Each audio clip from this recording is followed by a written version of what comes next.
प्रणाम सब गोटा के। हम डॉली मिश्रा एकटा बेटी विवाह के गीत गावा जा रहा हैं। नीक लागत तो अपन आशीर्वाद देव, चैनल के लाइक और सब्सक्राइब करबे।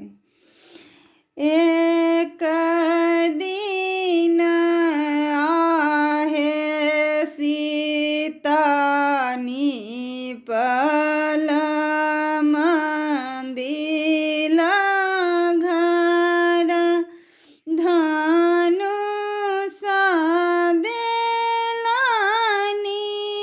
अंगठाए।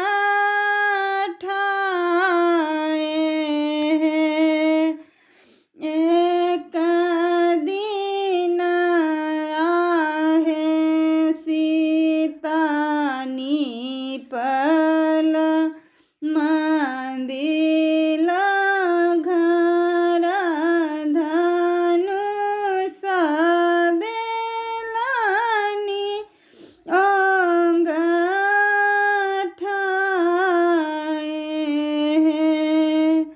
घर से बाहर भेली माय, सुनय ना बैसी गेला दुआरी झमाए।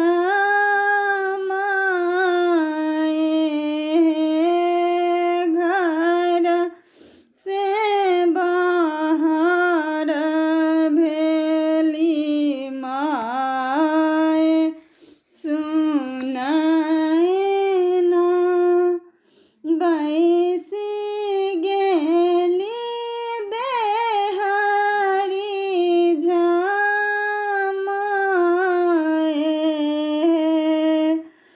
पूजल बैसलनि राजा जनक रिखी सी